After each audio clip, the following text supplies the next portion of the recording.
you saw number 1 seed Portland, did you just kind of laugh inside? Did you go back to 2019 and go, you got to be kidding me? What was your? Well, I'll even go back further than that. In I think it was 10. It's the exact same scenario. We had to go back and play out there and play the exact same team, and it's a home game for them, and it's just it seems to be my luck. All my 1 seeds have to go play somebody else on their home floor. It kind of defeats the purpose a little bit, to be quite honest. But, this team has been great all year on being on the road. We just did it in the Big 12 tournament, played 3 back-to-back on the road, as far as I'm concerned, with Kansas State, and Iowa State. So I don't think our kids they'll be unflappable. They like playing the villain. You ask Aaliyah Moore, she loves playing the villain. And I do too, and so we'll go out there and be ready for whatever happens. You've expressed you've expressed your frustration about it before. Yeah. Is there a different approach now because you've gone through it before? Is there something different in your approach to taking your team up there in that kind of environment as a 1 seed, or does it all stay? Everything tries to stay the same? Yeah, I think again, we got to be who we are and realize that, like I said, we've been through this now. It just seems to me that that's the approach that we're trying to take, is be on a neutral floor, reward the teams that need to be rewarded.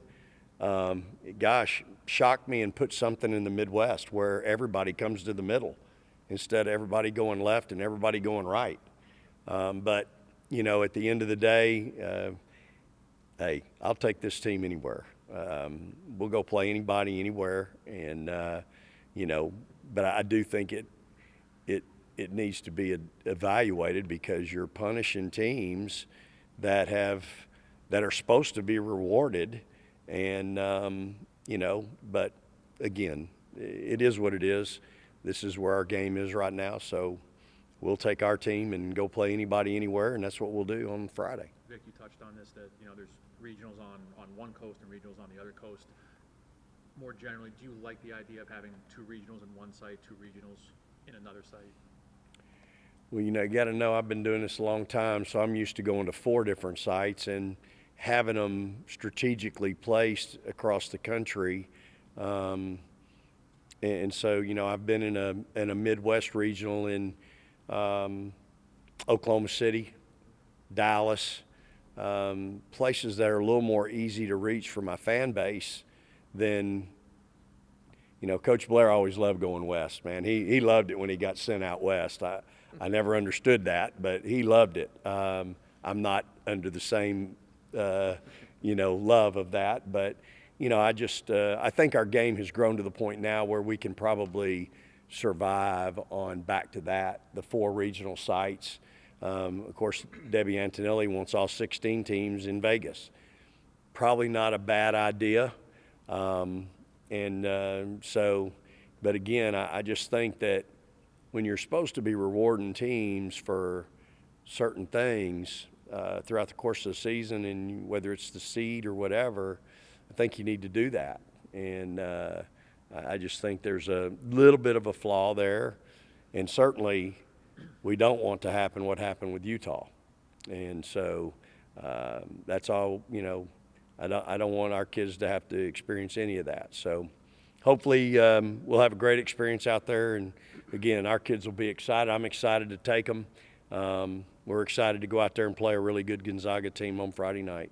What do you know about this Gonzaga team and the program? Obviously, Texas and Gonzaga have never played each other before.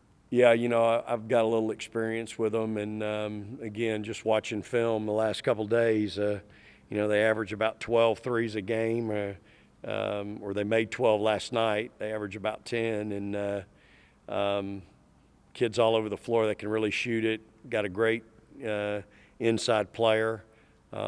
Obviously super well coached. I think their coach is up for the Naismith. She's one of the 4 finalists for Coach of the Year. So, obviously they're they're really well coached, won all their games in their conference, got upset in their conference tournament. But we'll, as I've watched film and seen who they've played throughout the course of the year, they played, Alabama and Louisville early, beat Stanford early.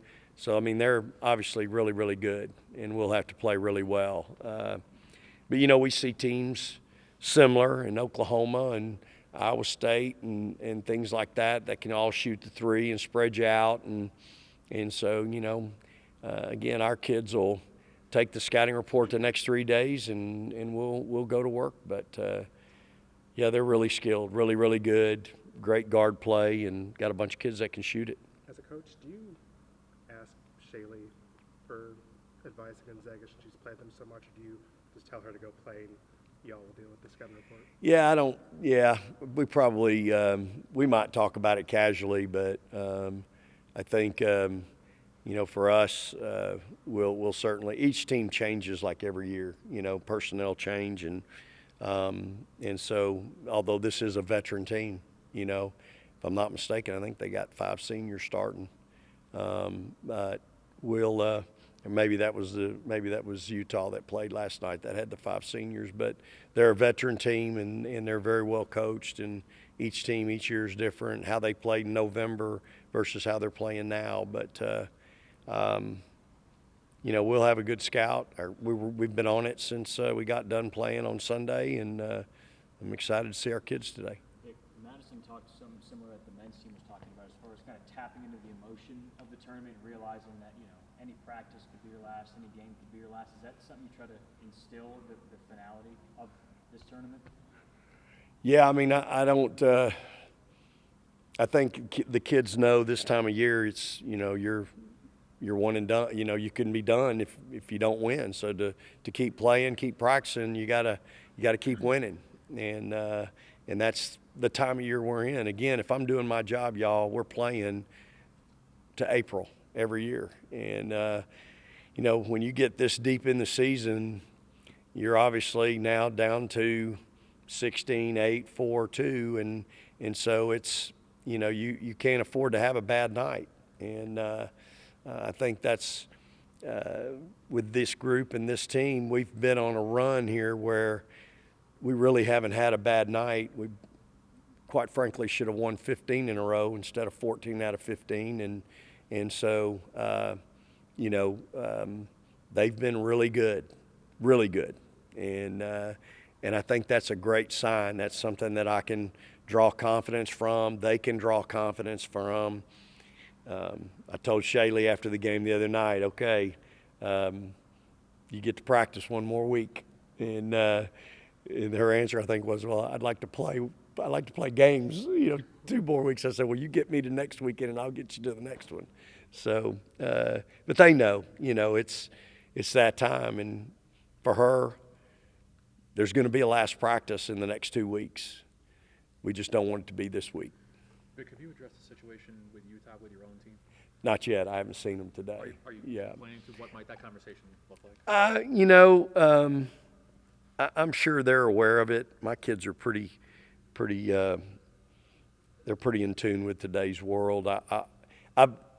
We've just talked about it as a staff, and we'll do our job to kind of make sure we don't, we'll try to protect our kids as much as we can, whatever that looks like, whether it's not walking to a restaurant or something like that, because apparently that's when it happened. And again, there's idiots all over the world, but it just I'm disheartened really for Coach at Utah. I know her, and that's supposed to be a great experience, and they obviously didn't have a great experience, and that's disheartening. And I've got a lot of respect and admiration for their program and their kids. They came here 2 years ago, had a really good young team, and so I want our kids to be able to really look forward to this experience and have a great experience, and I know they will, and we're going to make sure they do.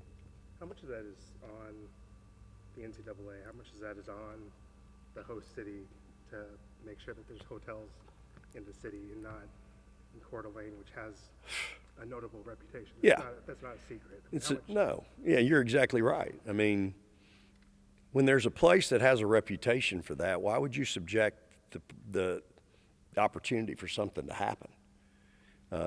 Look, that's our job as parents. It's our job as coaches to protect our kids, and there's certain things that we might not do. I mean, we wear helmets when we ride a bike, you know. Well, I didn't, but your kids probably do. But, I mean, there's certain things that we do, right, to protect our kids, and we don't subject them to those things or what could potentially happen. And I don't know where to place blame, except that, you know, you know, another example is the regional up in Connecticut. Those teams are traveling 55 minutes to get to the arena from their hotel. I've had to do that before. Bad enough getting your butt handed to you by 60. Then you got to get on the bus and ride 55 minutes, you know, but that's reality. And so I think we can do a better job. I think we got better options. And again, I'm not here to criticize, but I just think we're always talking about the student athlete experience. I'm not sure that's a great experience, any of that, what we've just discussed. So I think we as adults, we as parents, we as coaches, administrators, our job is to protect these people, these young kids. That's our job. That's my number one job every day.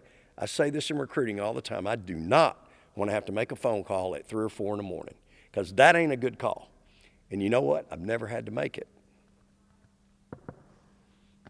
But it's because I know more than probably my kids want me to know about their business. But that's my job. My job is to protect them. And I think all of us in this scenario, we need to make sure if this is about the student-athlete experience, we need to provide a good experience for them. So that's just my thought on it. Again, I'm not placing blame on anybody, but I certainly think that all of that needs to be taken into consideration. Vic, going back, I remember how emotional you were when Rory got hurt.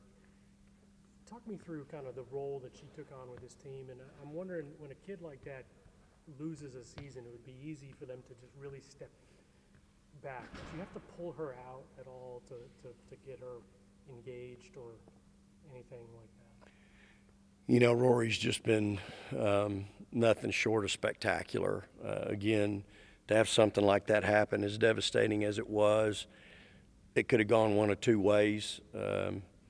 And obviously it's gone the right way. But for Rory, I think she's really stayed engaged. I think her teammates have really used her in a positive way and wanted her to be engaged because they value her. They value the relationship they have with her. They value her opinion. She has instant credibility with them. She has instant credibility with me. And again, as hard as that was on her, as hard as that was on her teammates, I can tell you it was devastating for the coach. And again, that's when you have to really find out a little bit about yourself. I think everybody's maybe found out a little bit about all those people I just mentioned, me, her, team. You find out a little bit about that maybe you didn't know about those particular entities. And I know for me, you know,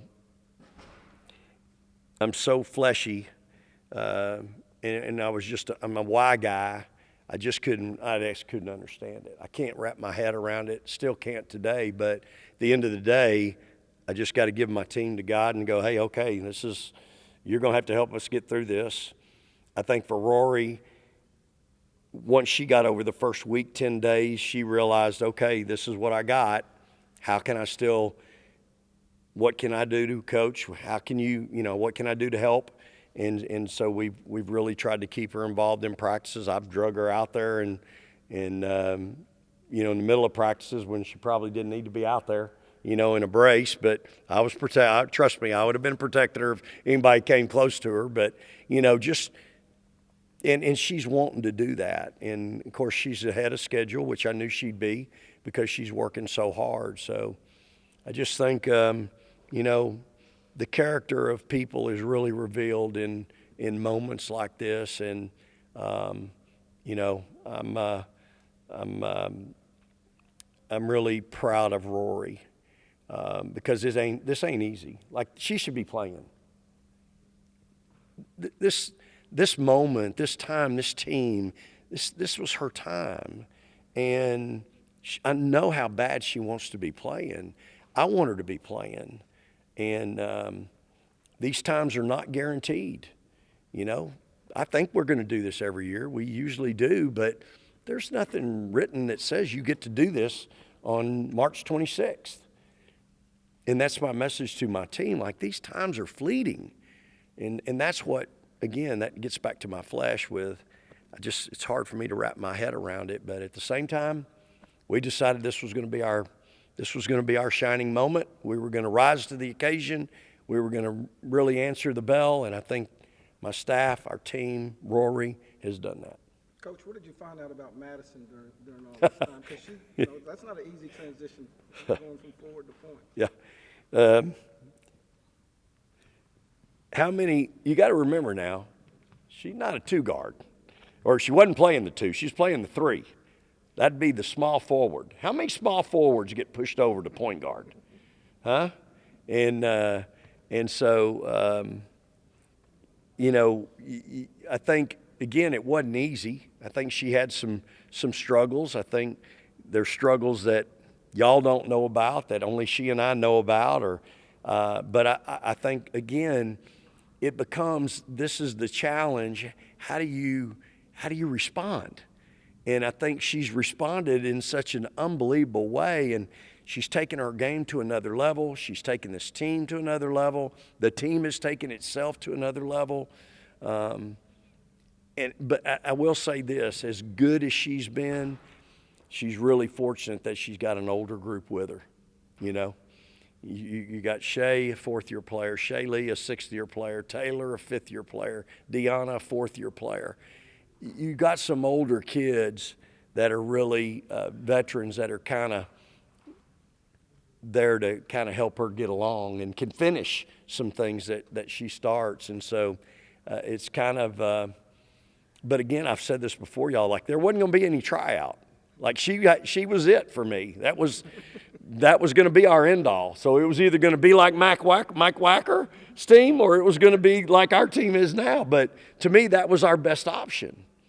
And and that's based off of what I had seen with this group and this team in previous in practices. And so there really wasn't a big conversation or well, what do you think? You know, this is what we're doing, and let's all figure it out and get on board. So, but I think it's so special how it's played out. And again, when you get thrown in that fire, you know, that response is what's so special. And I think this is one of those cases where it's been really special, y'all. I don't know how much longer, you know. I hope we're playing for 2 more weeks, but what this team's done, somebody told me the other day they hadn't won 32 games here since 87 or 86, I don't know. It was in the 80s. 87, 88, that's a long time, y'all. We think of Texas women's basketball and how good it's been here, and that says a lot about these kids. And Coach, you talked about the fleshly part of your life. Yeah. So personally, what has it been to see the fruit of you giving it up and letting go and just trusting what the Lord has for you? It's been probably one of the most rewarding seasons I've had, because, again, I'm smart enough to know I can't do this by myself. I have tremendous coaches on our staff, but, you know, there's nights and games where I go home and I just see him in a lot of things that happen. I see him in our kids. You know, other people, they may think I'm crazy or that ain't it, but that ain't me. In my mind, it's very clear for me to understand. And again, I think with these kids, you have to give them all the credit as well, because they're just winners. Like, they just compete. Shay Holly and Shaylee Gonzalez, if they go 2 for 12, we're still going to win. The proof's in the pudding. I can show you the stats. We've had more than one game where they've done that, but they help us win other ways. And it's their selflessness. It's their giving of themselves, their sacrificing of their own for the betterment of a team. I mean, this is so much about a team. Really amazing. And all these kids have they've done it all year long. They've given of themselves for the betterment of the team. And, y'all don't know, but, coaches see this portal every day. And we do our homework. Some coaches don't care. I do. I'm not taking a kid that's all about their stats. They might be really good players, but if they care more about their stats than they do about winning, I'm not even calling them. And there's kids like that in the portal now. Today, right now as I stand here, there's people that think we need to be calling so-and-so. I'm not calling them. When I can call 3 or 4 people and they all give me the same answer, I wish them good luck. I'm just not doing it because I don't have that here. And the kids that I have here, I need to get more kids like them. Speaking of, this is a little off topic, I guess, but does that portal window need to change as far as the way it is? It's hard for me right now, I can tell you, I mean, we meet every morning and talk about it, and I want to know what the update is, but it's really difficult. I know talking to Sark, they kind of worked on their window a little bit and their timing. He was getting ready for a national championship semifinal and having to recruit at the same time out of the portal, and it's hard. And I don't know if they think that's leveling the playing field or whatever, but it's certainly not the same for everybody. And so at the end of the day, right now, for a team like us, for I'm sure 15 other teams, it's a little bit of a challenge. And you talk about that competitive spirit with this team. I know after the game, Taylor mentioned they don't need a rah-rah speech. They just go out there and play. Where do you think that comes from? Amo, you said Amo loves the underdog story. Yep. What is? I think it's something that, because of how we practice, because of the work that we put in, I just think that this is a skill set that they have. Toughness is a skill, y'all. You always want to talk about, is a team tough? It's a skill. Like, in some players, some teams ain't got it. This team's got that. I tell them all the time, y'all, I can't give y'all 40 rah-rahs a year, get y'all up every night. Like that, y'all got to be, at some point, you got to be accountable for your own, your own self and getting yourself ready to go. And we're certainly going to put you in a routine that's going to be able to do that. But at the end of the day, when the lights come on, you got to realize you only have X number of these in your career. And so I think, again, having some older kids that realize they're getting toward the end, or in Shaylee's case, she's at the end of her career, they realize that, hey, this is pretty special. Being in that arena on Sunday afternoon with 10,000 in there, it's pretty special, y'all. Anybody turning on that TV and seeing that crowd goes, man, where's that at? Oh, that's at the University of Texas. Looks like a pretty special deal there. Might be a pretty special place. And so I just think for our kids, I think they really embrace that. And, again, it's something that I think, quite frankly, it's just when we step between the lines, there's a level of expectation that we have when we do that. Like, we're not out here, when we step on here, we're not out here doing anything, we ain't gonna walk through anything, or we're not going, halfway. We're out here to get something done. There's a way that we do it. There's a standard that we do things at, and I just think that they live that standard, and that's what you want. So what do you know about this Gonzaga team? You've been playing in a couple days. I watched them play against Utah. They're a very well-disciplined team, very aggressive. They got to the rim a lot. They took a lot of shots and made them. So I think, we just got to capitalize on our team defense and we'll be fine. Is it in any way difficult to keep the same mindset, knowing the stage gets bigger and bigger and bigger? Oh, yeah, you start getting excited. You start thinking about, Elite Eight, Final Four, final game. And I just think that we have to kind of like take ourselves back and just focus one day at a time. Tell me about Rory's role with this team since her injury and the relationship maybe that you guys have considering the position. Oh, yeah, she's basically like like a smaller Coach Schaefer, honestly. She's always in practice. She's been here for 3 years, been a point guard for 3 years here. And so she knows everything. She knows the ropes. She knows what we need to do to look good as a team and to make sure we're, doing right as a team. With me, she's basically like my big sister. She's taking up the point guard role. She's been in my ear just making sure I'm like mentally good, physically good, making sure that like I'm taking care of my things, making sure that I know what to do with running the team. Obviously, you've established yourself as your own player now, but how much did you lean into her help at the beginning of the season and has that changed at this point? Or are you Yeah, all the way. I leaned on her shoulder all the way since I got here. And like even the same when she went down, it's been the same way. She's been there. Vic's been here a bunch, obviously. What kind of advice or talk has he given you guys so far about what this next step looks like? He told us like he's been in this position before. He's been all the way before. So it's really not no really talks. We just trust him that he's gonna get us there again. You've talked about just watching that Mississippi State run when Vic was there.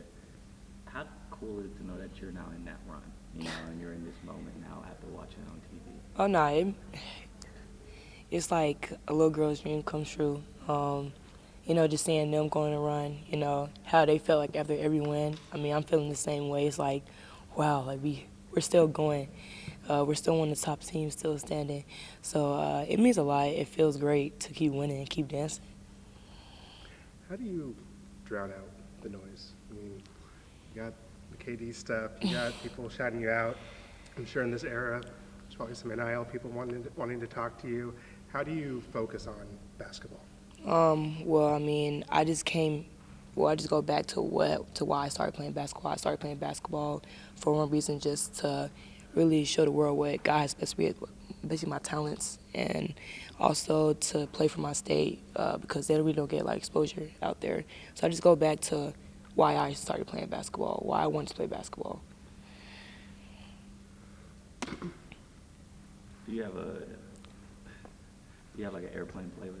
An airplane playlist? Do you have like any music, any album you're gonna listen to on the plane ride? I go more on like Taylor Swift type on the airplane. Yeah, something very calm. What's your favorite era? Of course, like the Heartbreak. It's kind of sad, but her Heartbreak era was the best. Replay all the time. If you could describe your era right now, what would it be? My era? Yeah. I'm just getting started. That's the clip right there. Yeah. How's everyone back home reacting to your run and kind of your season, or how excited are people back in Mississippi for what you're doing? Oh, yeah, they're very excited. Like I said, people there really don't get the exposure. I'm blessed to even have, like, spotlight on me. They always tell me that, like, they're proud of me to keep putting on for the SIP. Some people, they really didn't think I was going to kind of, like, blow up this heavy, I guess you can say, in Austin. But they said they saw potential. So, they always tell me that and just tell me congrats. I'm going to go back to the Rory injury for a minute. When it happened, I'm wondering if she was like always right there, still in front, or if you had to say, "Hey, don't step away. I need you, and help me through this." No. When she fell down, she was definitely, sad about it. I was sad about it. The whole team was sad about it. But she was right there at the games, right there front row, still helping me, still talking to me, still in my ear. So, I never told her, hey, I need you. She was always there. You talked about it being a little girl's dream. Being on the stage, what have you kind of learned about balancing getting so excited for the moment, but then kind of staying where you need to stay as far as excitement level? I mean, really, yeah, it's great we win. But to bring me back down is I want to win another game. I want to keep going. I want to keep dancing. So I got to make sure that I'm in my right mind, make sure my teammates are in their right mind to know that we could potentially have our last practice today or have our last game today. So we just go back to that and we just stay grounded. Awesome. What's your excitement level as you? 'Cause you know it's coming. Yeah, I'm excited. I've been excited since the summer, actually. How we've been in the gym a lot more, and I've seen that, and I just knew for a fact that we were gonna do pretty good this year, because from last year and this year. What are some of the biggest things you can take out of playing in this thing before to give something like a Madison that hadn't been in Sweet 16, hadn't been in a big moment like this?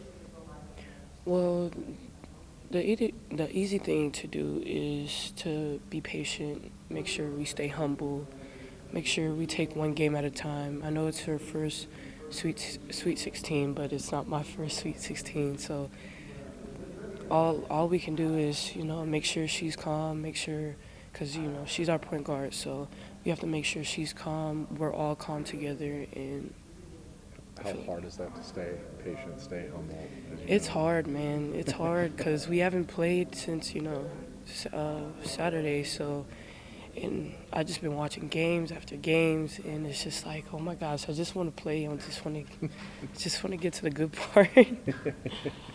You're watching, I'm assuming you watched the game last night. What were your impressions of Gonzaga when you saw them play last night? Oh yeah, that was my first time actually seeing them play. I actually kind of fell asleep on the half of it because I've been watching games all day, so my brain I needed some rest for tomorrow for practice. So, but they're pretty good. They got some shooters. The two twins. I've seen them. I've known them since I was little. So, they've been pretty good. The team's also pretty good. They know how to, match with each other. So, it's gonna be a good competition. Yeah, twins are from the Houston area, right? Yeah. Were y'all on the same AU circuit or We team? Or? we were actually on the same AU team probably for like a couple months.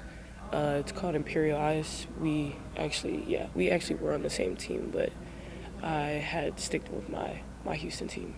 Yeah.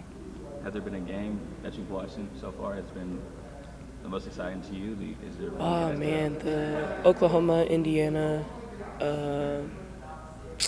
that one, the Iowa and West Virginia one. Man, that I was like, golly, I was at the edge of my seat the whole game. The LSU and what did they? Middle Tennessee. Yeah, that one.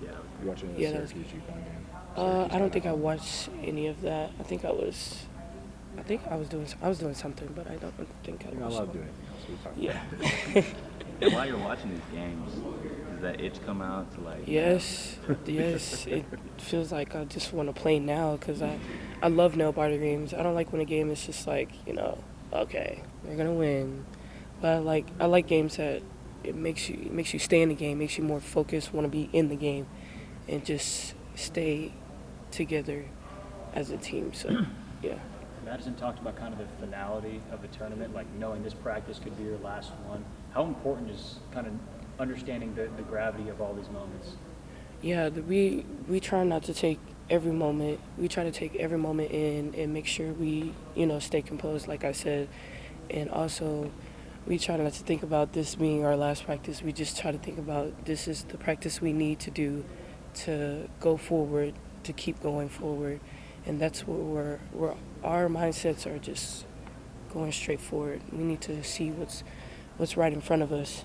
And so we're not thinking about like what's going on later on. We just need to think about, this practice needs to go to this practice, and then that's how that leads up to the game.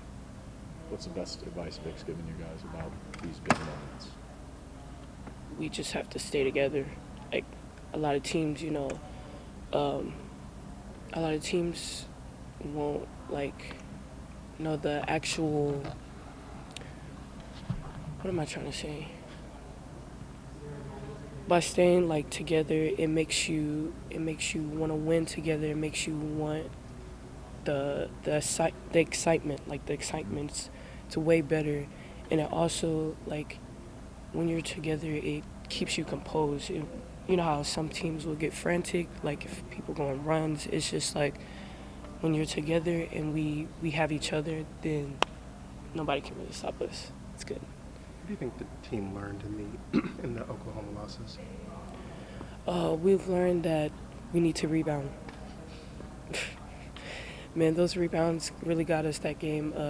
If we just rebounded the ball or boxed out a little bit better, then we probably could have got a possession out of that. But we've learned that we take rebounding important, defense way more important.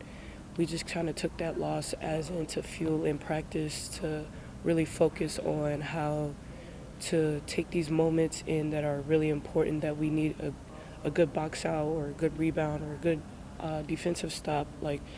We have to take those moments really precious, because you never know when you don't get a rebound and it's your last possession or it's your last game. So we have to try to take every possession with consideration, because you never know when it's the last one. Coach is energetic. He's a perfectionist. You guys could be up 40 in the last minute and he's still screaming. How much do you listen during the game, and is there a moment when you guys are trying to celebrate after and he's like, no, you got to do this better? Just what is it kind of like working with him there? Well, yeah, we do have to learn how to celebrate a little bit after, because we have to stay focused in the game. It doesn't matter if we're up by 40.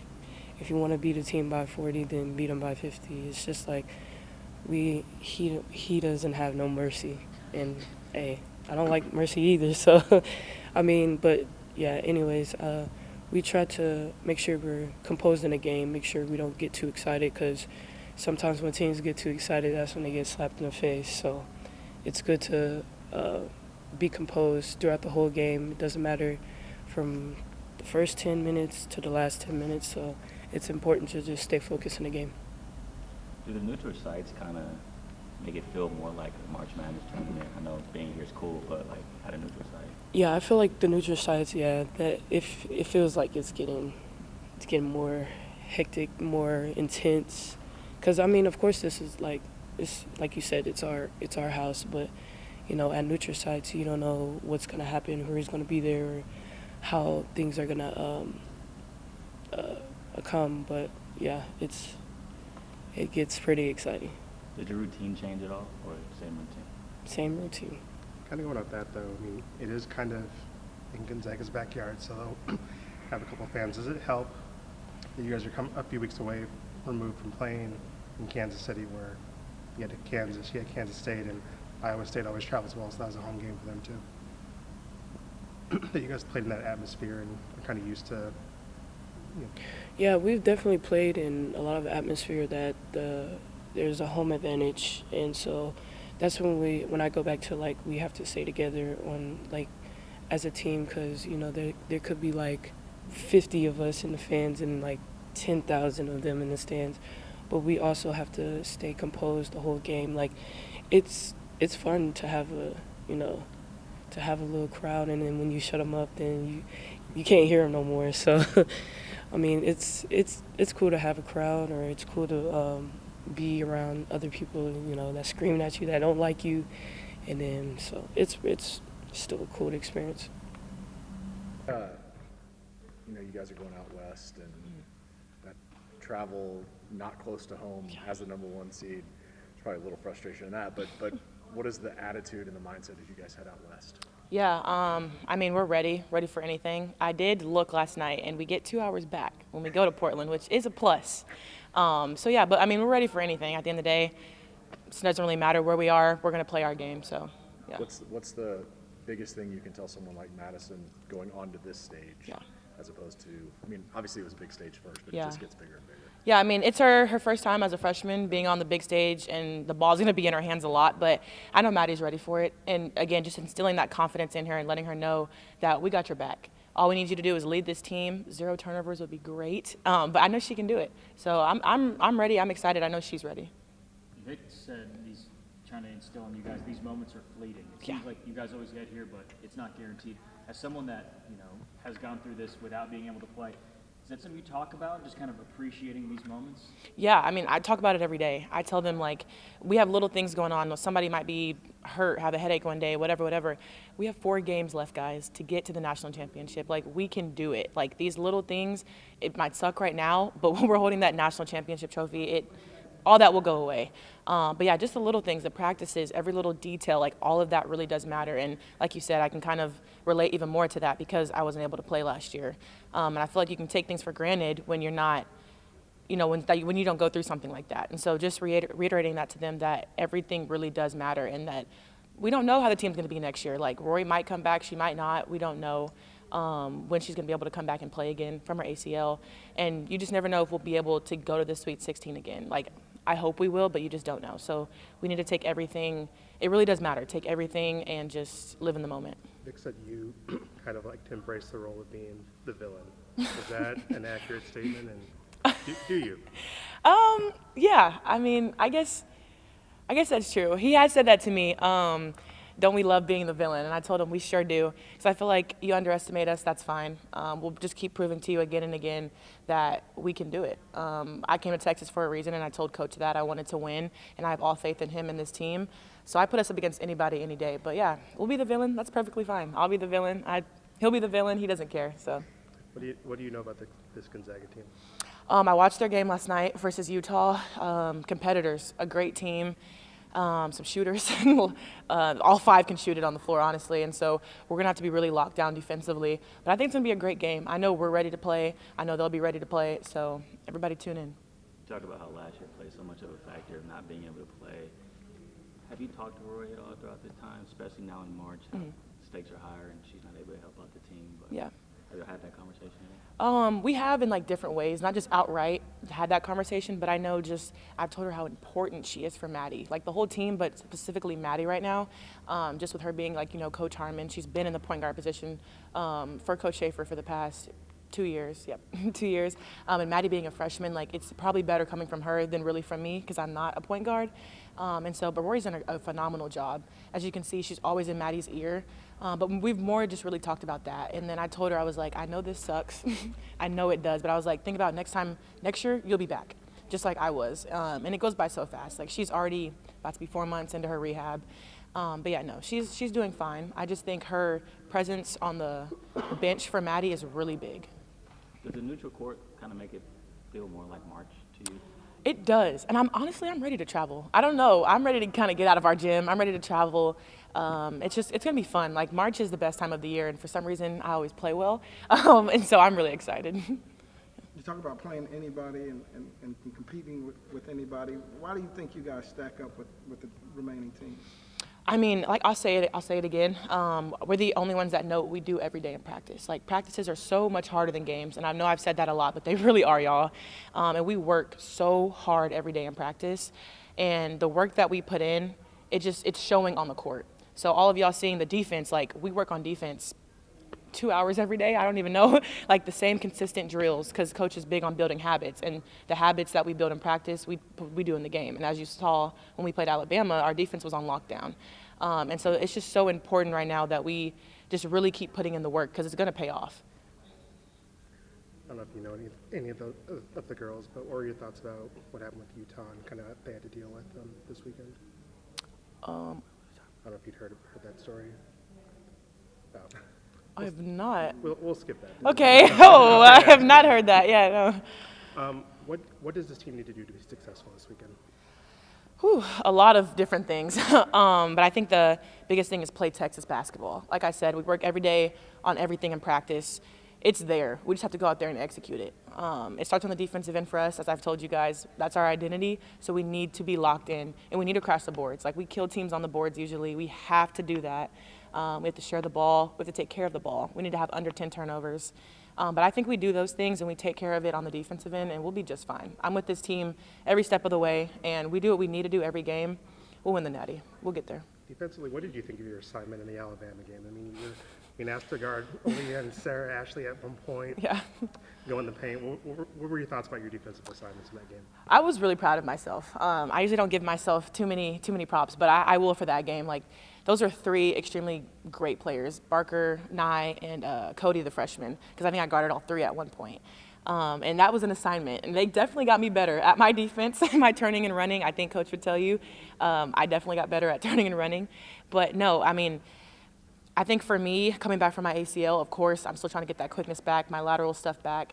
And every game's just a test. And I think that I answered it. And Coach gave me the responsibility of guarding Barker. And I took it on, and I did the best I could. So I was proud of myself. You talked about Madison earlier. Why do you think she was able to transition like she has? She's a pro. I'll tell you that right now. She's a pro. Not many kids can do what Maddie can do. She's different.